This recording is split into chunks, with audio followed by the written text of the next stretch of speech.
Welcome to another episode of the Spurs Takeover. And we are going to be joined by our good friend Jonas Clark as the Spurs survive a close one against the Pelicans. And they ink out a win, 121-117. And the Spurs, I believe now, they're going to be in that 8th spot out in the West because the Memphis Grizzlies lost their second game in a row. And the Spurs almost lost this one in the fourth quarter thanks to a lackluster defensive stance once again in the fourth quarter. And, Zion Williamson went off, dude. He had 4 3-pointers and almost single-handedly won this game for the Pelicans. So if there was any doubt that this kid had some game, I think he put that to rest tonight because he looked good. It's like he flipped a switch in that fourth quarter. He said, all right, guys, I'm going to play for real now. Thank God they took him out of the game and they sat him down for that minutes restriction, because if they would have kept him in, I think this would have went the other way because that momentum was in favor of the Pelicans. The Spurs were looking pretty bad, man, until you said we had Marco Bellinelli make a 3, and he said he was the savior for the Spurs. So I want to hear this, man. Let me hear it, Jonas. Go ahead and let us know what you think of Marco. Well, I just think, Joe, that he was the savior for the Spurs night, for the fact of Zion goes on that streak. He scored 17 straight points in the fourth quarter. He's at the free throw line getting MVP chance. And he was about 2, maybe 3 3-pointers kind of in a row that he had hit, and like you said, Joe, the momentum was swinging in favor of the Pelicans, and then Marco Bellinelli, of all people, kind of steps up and just drains a 3 from deep. So let me hear this straight, Jonas. You're saying thank God for Marco Bellinelli. I'm saying for tonight, Joe, thank God. I know, man. You got to claim your boy. You got to claim your boy. You can't pick and choose. He's not my boy. Look, but we got an incoming call. Let's see who this is.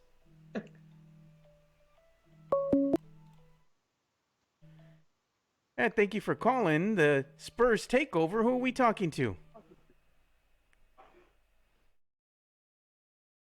Hello. Thank you for calling the Spurs Takeover. This is Joe. Who are we talking to? What's up, Joe? It's your boy, Jimmy. Hey, Jimmy. What's up, man? Hey, man. I'm calling from the East Coast, checking you guys out. Just got finished watching the game. Representing, man. Oh, yeah. No doubt. Look, man, I just want to say this. I'm so pissed at Pop. Because even though Zion went off, but it was because, why did he switch to the zone? There was no need to switch to the zone at the point that he did. And that's why Zion went off. He had 4 extremely wide open 3-pointers. Like, come on, man. Sometimes you got to stop outthinking yourself.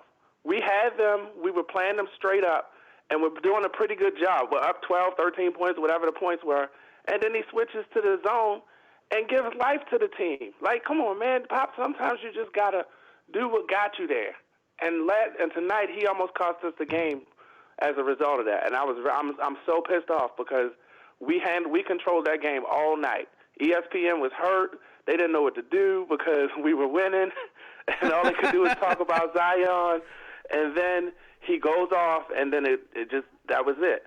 And I'm just very disappointed in Pop's effort, but give credit to Marco because he did hit that 3 that quelled all that momentum, and then we got back in and were able to take it down there, and also thank Jesus that Alvin Gentry had the balls to pull Zion out of the game. Thank God for him pulling Zion out. If he didn't put Zion out, that this game could have easily went the other way. But exactly. I want to say something to you, man, and this is something that I've observed over the last 2 games. The Spurs have had fourth quarter collapses, and it's a fourth quarter collapse on the defensive front. And to me, that just steams and screams everything from a lack of communication out there on the court. If they were able to communicate more effectively, I think that they could kind of tighten up their defense, because they run that zone, and when they run that zone, that's where they get in trouble. They get these mismatches, and and specifically Bryn Forbes, Marco Beninelli, Patty Mills. When you have these undersized guards, and in one, Marco Beninelli, who is notoriously non-effective from a defensive standpoint. Right. I mean, this is just a recipe for disaster. And to me, there's no place for Marco and Bryn on the same floor on the court in crunch time in the fourth quarter. Why would you do that? No, I agree 100%. And the one thing about a zone, especially a 2-3 zone that they play, Yep. is that you have to be decisive in the zone that you're covering. And the problem is none of them, like you said, Marco or Bryn, and even Patty to an extent, but more so Marco and Bryn, they don't have the defensive instincts to be as decisive when they're covering that zone. So that's why they get caught so many times, because they're cheating one way when they're not supposed to. They're cheating up into the other person's zone. I watched it, and it was killing me. Like, I don't know if you know, but I coached for a long time. I coached in middle and high school. So when I watch these games, I watch it from a coach's standpoint. And I'm down here yelling at the TV. My wife is upstairs. She comes down like, what's going on? But it's because I'm calling it out. Before it even happens, I see what's getting ready to happen. And that's why I was so upset with Pop even going into that zone, because I felt like we had the game, we had the game in hand at that point. You should just do what got you there and continue with your good rotations. You can't play. We could be great in the zone if you have any combination of White, Walker, or DeJounte at the top. Yeah, I got But if you put those, like you said, Marco, any combination of Marco, Bryn, and Patty at the top, then that's what's going to kill us. So, it just frustrates me with Pop. But what I will say is I'm happy we got the win, our first 3-game winning streak since the beginning of the season. We got a good chance of beating Phoenix on Friday, and hopefully we can get some momentum and start moving up the ranks, because they have been playing a lot better. I mean, even what's this, like the last 6 straight games they've had the lead going into the fourth quarter? That they have. So, I mean, they've been playing better. They just have to execute down the stretch to be able to close these games out. Yeah. And so that's where I'm at. Let me ask you one more question before I leave, because I need to work in the morning. Sure. But do you think if we can continue to stay in the 8th spot and move up and play well, do you think there's a move coming either via buyout or deadline to kind of shore up that wing position? Because obviously Damari's not playing. So we need to get somebody in there to be, because I don't think if we get into the playoffs we can survive with Brent starting. Well, that's a good question, because I think really what's going to happen is the Spurs are just going to stand pat.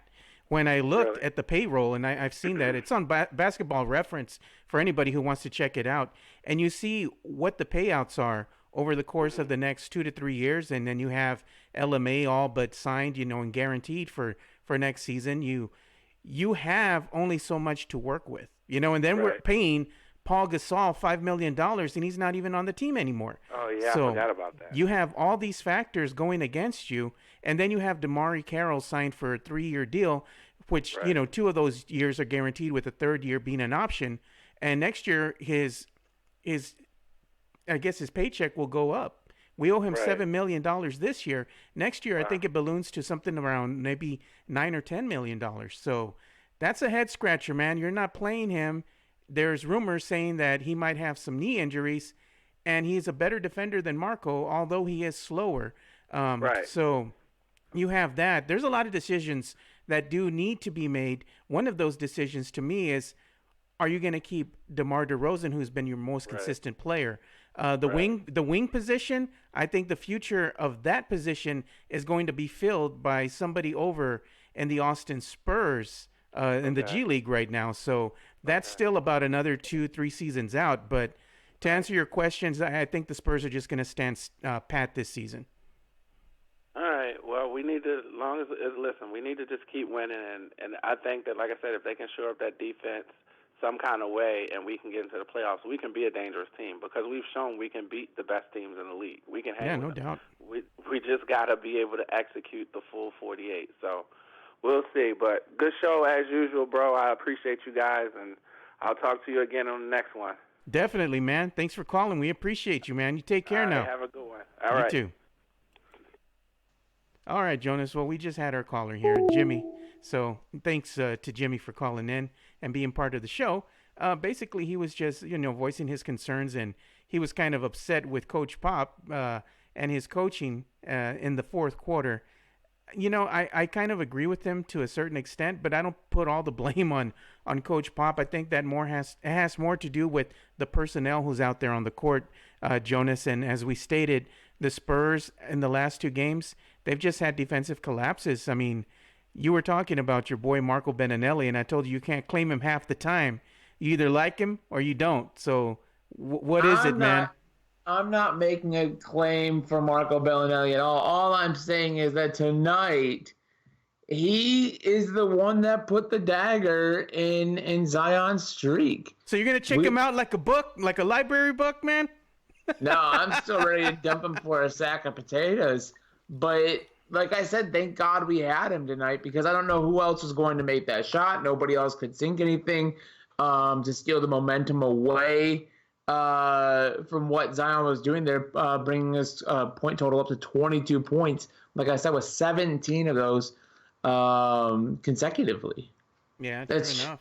It's just for most of the game, and that's. I mean, I know that Pelicans fans we're going to be hearing it, and I've still got the national broadcast on in the background over here, and they're still all over Zion's performance, even in the loss. But good for Pelicans fans, right? They had all the AD drama last year. Then you get Zion. Then he gets hurt in the summer. Then he gets hurt again in the fall. They finally got to see their number one pick play out for them, take the court. And for a large part of the game, I was actually quite impressed, Joe. I don't know about you. I was quite impressed with the Spurs for handling the spotlight, for handling the magnitude of the situation. I set out on Twitter earlier that the Spurs haven't been able over the last couple of years to handle these big, just emotional games. You look at Manu's jersey retirement night, and that one was a close win against the Cavaliers. Tony Parker retirement jersey. Tony's, and we lost that one, if I'm not mistaken, to the Grizzlies on Veterans Day. Like, this one for me had all the writing on the wall for the Spurs to get caught up in the moment, get stuck watching Zion play as a spectator in the moment, as opposed to being his opponent. I was relieved to see them come out the gate and really start running well and holding Zion scoreless in his first 6 minutes or whatever that he played in the first quarter. He didn't score his first basket till the second quarter. And then, of course, the fourth quarter is when everything went off the rails. But good for Pelicans fans, because you've been watching all the other picks play, except for, of course, Luka and Keldon. They're playing at the G League level, but most of the NBA does play their rookies right out the gate. Ja Morant had a great year. And he was the number 2 pick. Cam Reddish has done pretty well this year. So, and even Tyler Hero over in Miami. Everybody else got to watch their picks play, and here you had the number 1 pick overall, and you saw nothing from him. So good for Pelicans fans. They believe they have their MVP if you buy the hype of all of their chants and everything that the Four Letter Network has been throwing down throwing in your face the last 24 hours, and will continue for the next week. Yeah, we got some people here on Periscope on Twitter. Spurs Star says, got lucky again. Zion was taken out of the game. Whew! I'm like, yes, you are correct. We did get very lucky. If he would have stayed in and he kept on, just dropping some threes on us, this game could have easily gone the other way, because at that point, the momentum was with the Pelicans, not with the Spurs. Mm-hmm. Michael DeLeon, who's here watching as well on Twitter, he puts, Derek played well tonight. That he did. Derek White did play really well tonight. Really well. And Spurs Star on Twitter says, just imagine if the Spurs lost. Oh my, the Zion hype. I was just hoping that none of our guys were going to get posterized by Zion Williamson. I put a funny Twitter poll out there, and the lone wolf Spurs fan said, this is a trash poll. Man, it's just all in good fun, dude. I said, who do you think was going to get dunked on first? And I was putting the usual suspects, Bryn, I put Marco Beninelli. I put Patty Mills because they're the smaller guys on the team, except for Marco. Marco is just trash defensively. So those were my picks. But lo and So is behold, Bryn, to be yeah, honest. yeah. But lo and behold, nobody got dunked on. We survived and we pulled out a win on the road. And the Spurs have now won. What is it? Two games, 3 games in a row now. 3 in a row. Jordan Houndstein of the Spurs PR put it out there, of course. This is the Spurs' first 3-game winning streak since Of we the started the season. season. Since we started the season 3-0, Yeah. right? Until we ended up dropping one to the Clippers. And, we've got to, it's not easy walking from here. And we're getting ready. We're getting ready to go into the rodeo road trip. So, That we are. build the momentum while you can. I'm not gonna dump on a win streak. A win streak's a win streak. It's 3 games in a row, and it's been hard fought. So enjoy. I mean, we gotta enjoy tonight, right? That we do. Let me go ahead and read off some of the stats for tonight's game because I'm looking at the information from the box score that I received right now. And I'm going to say, LaMarcus Aldridge had a great night. He had 32 points. He had 2 assists. He had 1 steal, and he had 14 rebounds. You had DeMar DeRozan, who was having a quiet game up until the second half of this one. He finished the game with 20 points. He had 1 assist, and he had 5 rebounds. Then we go back down to DeJounte Murray, who's either, kind of been hit or miss, but he's on the upside of his points production tonight. DeJounte Murray had 13 points on the night. He had 2 assists, and he had 5 rebounds. Now we look at Derek White. Derek White had 12 points on the night, 7 assists, and he had 4 rebounds. So he had an overall, decent game. So you got some good production from your bench, and you got some production from your starting 5 that played heavy minutes in tonight's game. And let me see what your boy Blocka Portal did tonight, Jonas. Anytime you get any points from Jakob, it's a plus. Jakob finished the night with 6 points, and he had 5 rebounds, 3 assists, 1 steal, and 2 blocks. So, there it is. There it is. He had a great night again. Blocka Portal, man. That's your boy. He is, and I was really disappointed to see him only get 13 minutes, Joe. I understand that LaMarcus was having one hell of a night. I mean, he really did, and to that point, without getting too far off, moments like tonight and LaMarcus's consistency, I've said that multiple times on here with you before, Joe, is why I think he's so valuable to this team. Is you hold on to him because just his ability to score consistently against really all kinds of talent. He handled his own there on the defensive end. He picked up a couple blocks himself from 2 blocks himself and crashed the boards.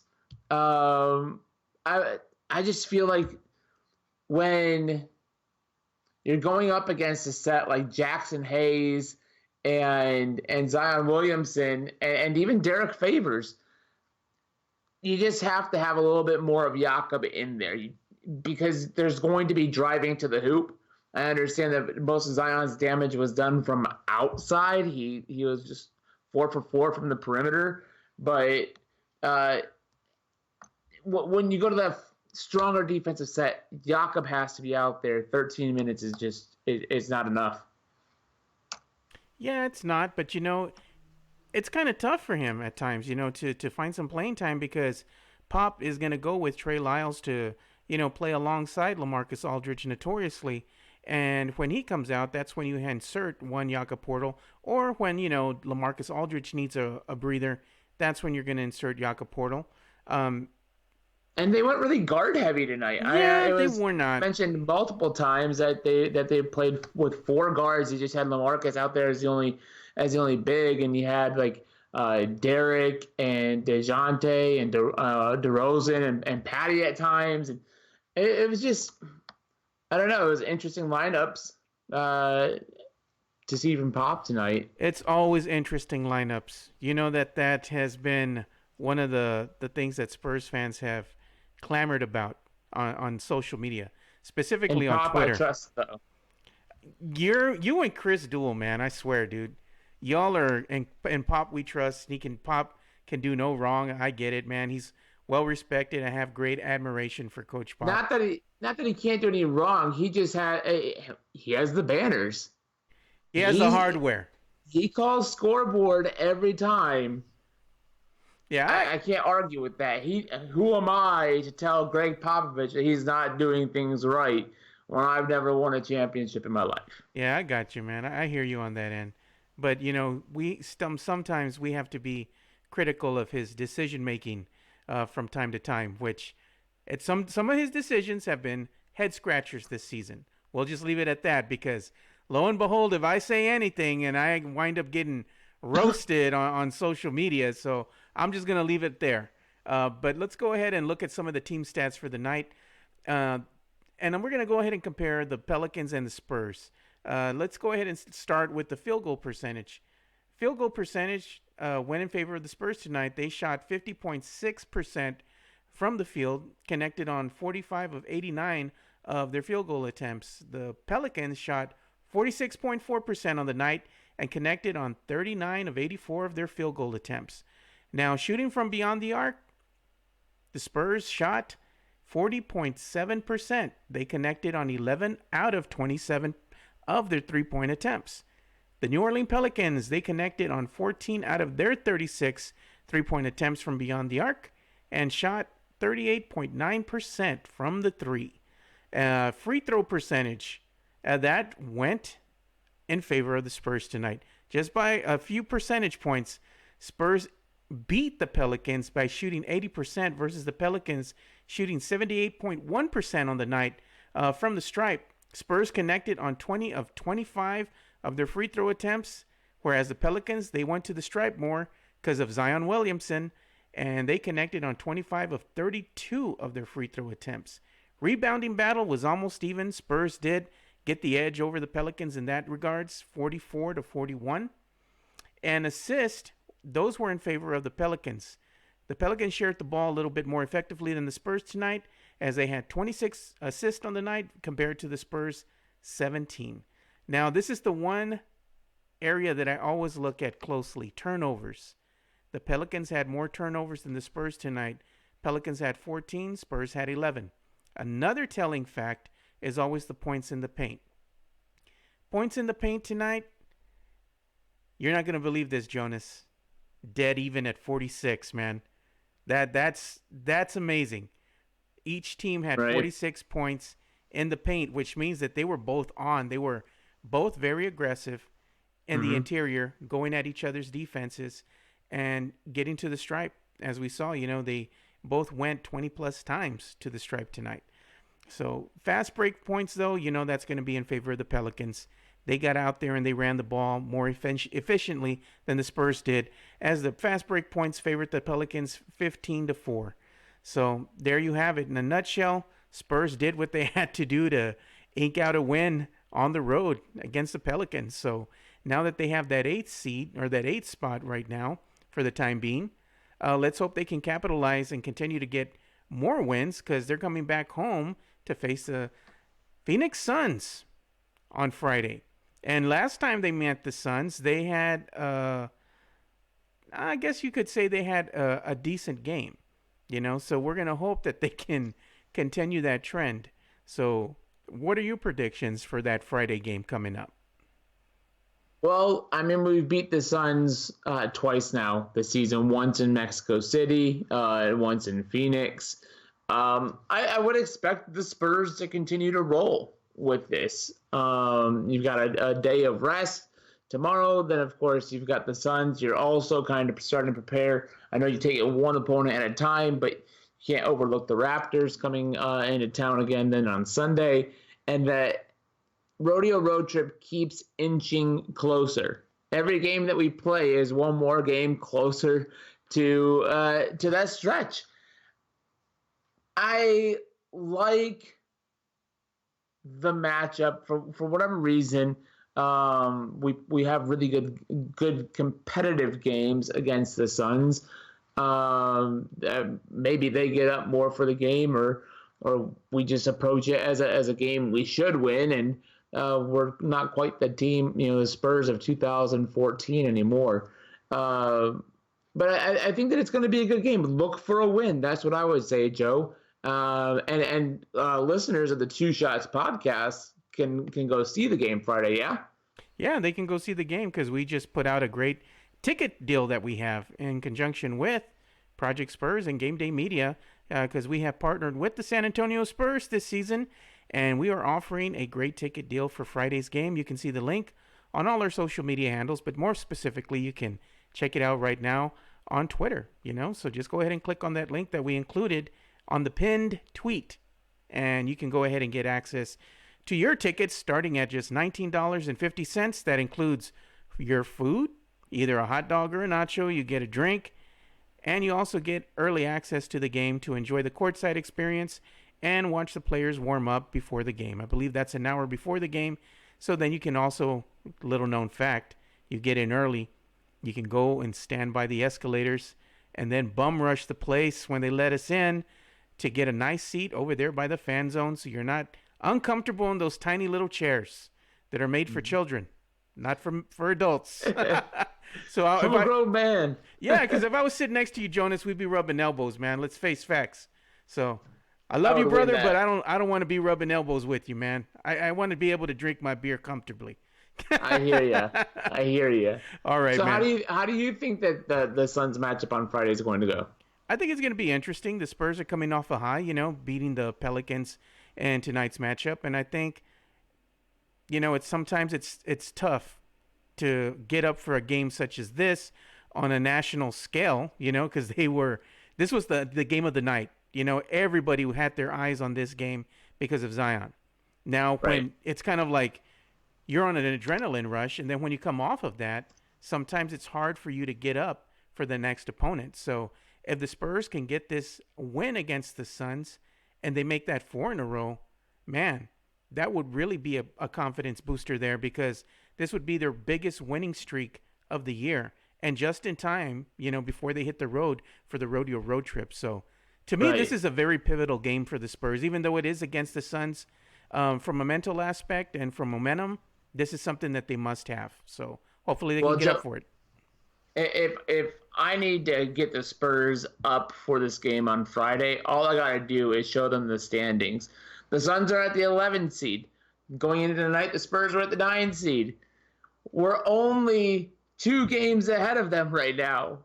You've got to create as much space as possible. This is an opportunity to not just do a half game. This is an opportunity to put them behind a full game in the standings. And last year, we remember how close the race got as the final stretch of the season took place. And the Spurs could have ended up anywhere from the 4th seed to even the 11th seed then, and then found themselves on the outside of the playoffs looking in. And fortunately, they took care of business and made the playoffs for 22nd consecutive season. But these games are what matter now because you're going to lose that opportunity to keep setting space between. We only got one more game against the Suns this season, since this will be game 3 in the 4-game series. That's all you got to tell them to get them up for this game, you would think, right? You would think, but we'll just have to see what happens when they match up against the Suns on Friday. There's really not much you can tell them other than just win. If you wanna make a run for that playoff spot, you got to just keep winning because let's face it, you have the Suns nipping at your heels, and then in front of you, you had the Memphis Grizzlies who lost 2 in a row. You're winning right now. The Spurs, they won their 3rd game in a row, which means they claimed that 8th spot right now. But then you have the Memphis Grizzlies right on your heels as well. So and the Blazers. You got to keep winning, man. I mean, anything can happen with this second leg of the season, and we're getting also near the All-Star break because the All-Star break hits at the latter part of the rodeo road trip. So that's an interesting aspect as well because I think that's what prolongs this road trip and makes it seem even longer than it actually is because you have the All-Star break right in the middle. Then you go to the All-Star break, so you have that weekend off. Then you come back, and I believe you have 2 games that you have to play to finish off your rodeo road trip. Then you come back to San Antonio, and dude, February's almost all but gone already at that point. Yeah. So, And you've got the Thunder at the end of that rodeo road trip, yeah, who, believe it twice. or not, sit right in front of you in the standings at Yeah. the seventh seed. A lot of stuff can happen between now and then. There's still some basketball to be played. But like you said, Joe, it starts this Friday against the Suns. That it does. So make sure you all go and take a look at that ticket link. Like I said, it's only $19.50 for your tickets, and it's a great Oh, time. deal. This is going to be a good game, especially on Fridays. Come on, man. You get to take in the live band out there at the Bud Light Courtyard, enjoy some adult beverages after the No game, work and the next morning. no work the next morning. And they put on a good show at halftime, too. When you're outside in that Bud Light Courtyard, you get to hear the live band perform then you just, little known facts, stay out by the Bud Light Courtyard, let the crowd dissipate, enjoy something to eat, something to drink, and you can watch the game right there. It's like you're being at a sports bar, just chill, then go to your seat for a little bit, then come back, beat the crowd before the fourth, pick out your little area, and then listen to the live band and enjoy the evening, man. It's always a good time, and it's family friendly too, so you can bring the kids. So Nice. we'll go ahead and end it right there, Jonas, because I know everybody has to get up and get ready to go to work tomorrow. But before Yes, we, sir. oh, look, we're getting a call right now. Let me see who this is. Hi, and thank you for calling the Spurs Takeover. This is Joe Garcia. Who are we talking to?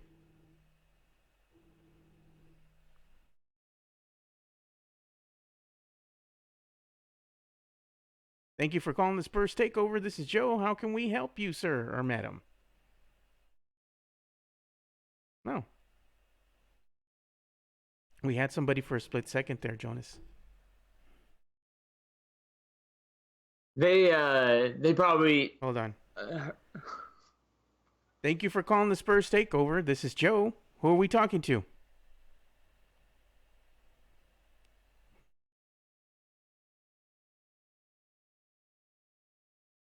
Hello?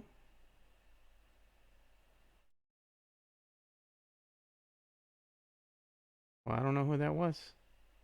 well, no better place to wrap it than there, huh, Joe? I guess so, man. I tried, man. I tried. Try to squeeze them in. You're a good man. Yeah, I tried to squeeze him in. I'm gonna try one more time. Let me try to see if I can call him back.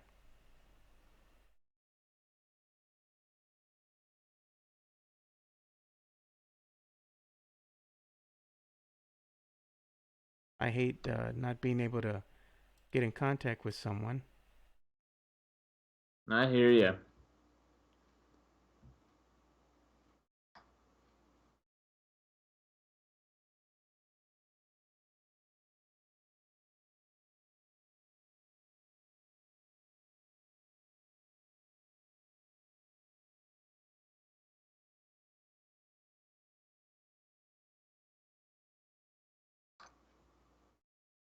Hmm. All right. Well, there we go. Now it's making Hello, the. Hey, this is Joe of the Spurs Takeover. Who do we have the pleasure of talking to? this is Wesley Perkins. Hey, What is up, Wesley. Joe? Hey, what is up, my How's friend? it going? Going How are good. you? So, what do you Good. got to say about tonight's game?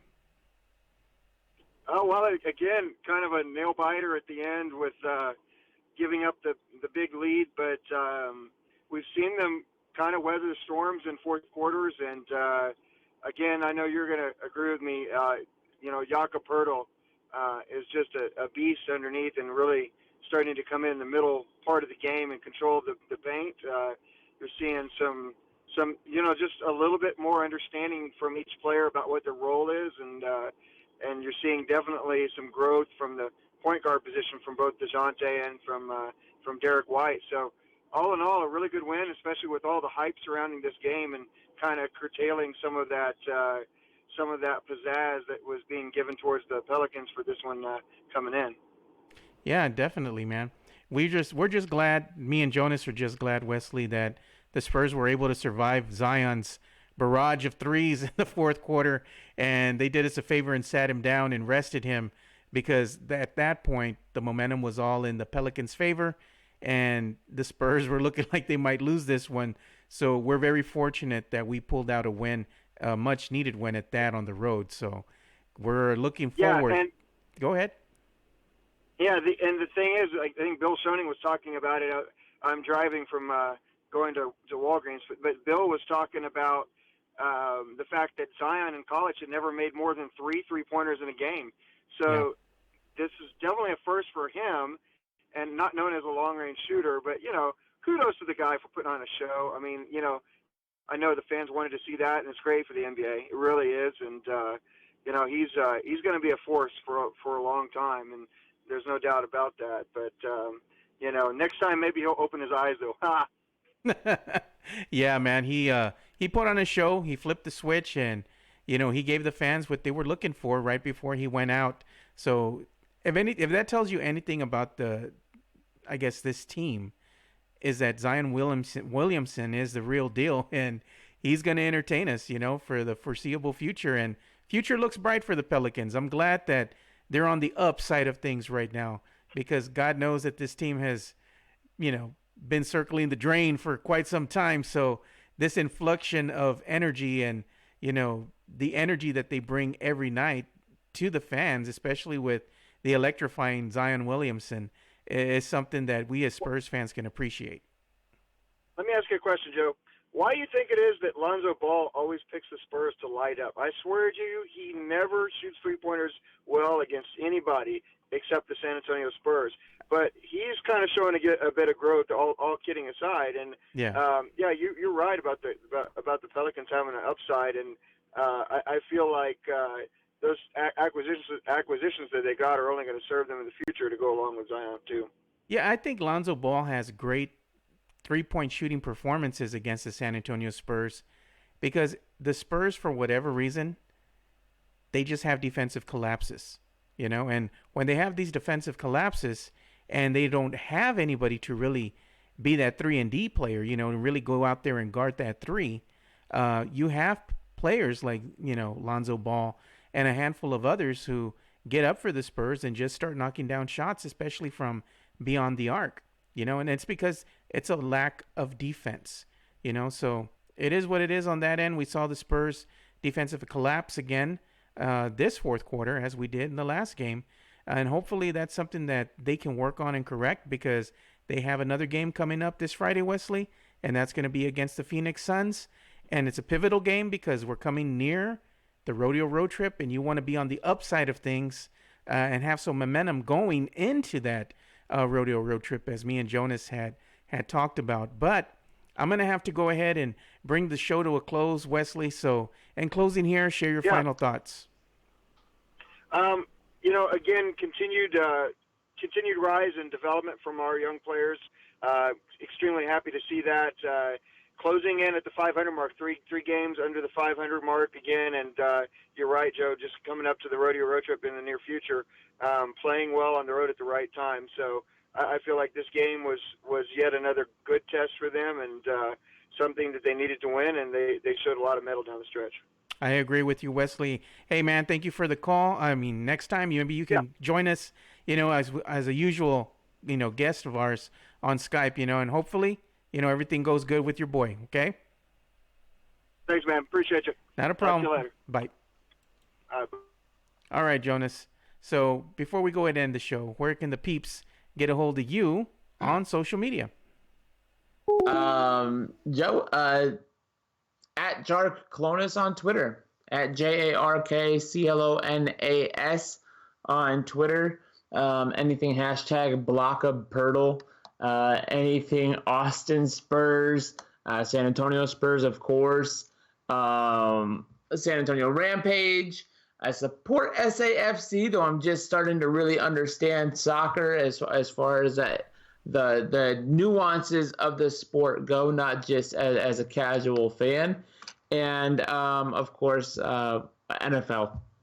My favorite team being the Browns. You know what? I was so excited about talking about the Pelicans game with you. I failed to even turn on my beautiful light bar over here. I had it off the whole time.